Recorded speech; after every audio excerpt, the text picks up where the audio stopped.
फुलपाखरू पाहिलं की लोक म्हणतात किती सुंदर, किती रंगीत, किती हलकं आयुष्य.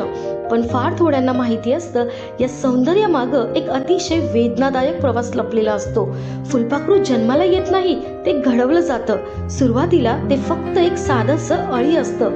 ना रंग, ना पंख, ना ओळख.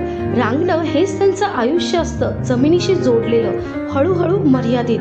लोक बघतात आणि म्हणतात हे काय आयुष्य. पण अळी थांबत नाही. एक दिवस ती स्वतःभोवती एक कवच तयार करते आणि त्या कवचात ती स्वतःला बंद करून घेते. बाहेरून बघितलं तर वाटतं सगळं संपलं. कोणी म्हणतं आता काहीच होणार नाही, कोणी म्हणतं ती हरवली. पण सत्य वेगळंच असतं. त्या कवचाच्या आत ती अळी मरत नसते, ती बदलत असते. त्या अंधारात ती स्वतःला तोडत असते, जुनी ओळख संपवत असते, जुनं अस्तित्व विसर्जित करत असते. ही प्रक्रिया अतिशय वेदनादायक असते. काही क्षण असे येतात तिला वाटतं की श्वास घ्यायलाही अवघड होत आहे, पण ती बाहेर पडण्याची घाई करत नाही. कारण तिला माहिती असतं वेळेआधी बाहेर पडली तर पंख कमकुवत राहतील. काळ जातो आणि एक दिवस कवच तुटतं. आतून एक नवीन अस्तित्व बाहेर येतं.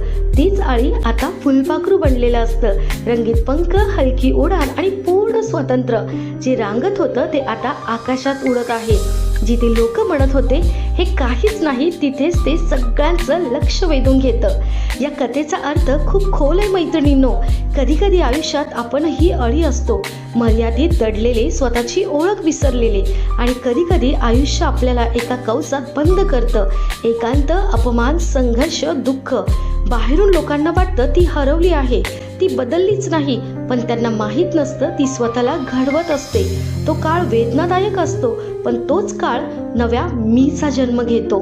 एक गोष्ट नेहमी लक्षात ठेव, जर तू सध्या अंधारात असशील तर घाबरू नको. कदाचित तू संपत नाहीयेस, तू फुलपाखरू बनतेस.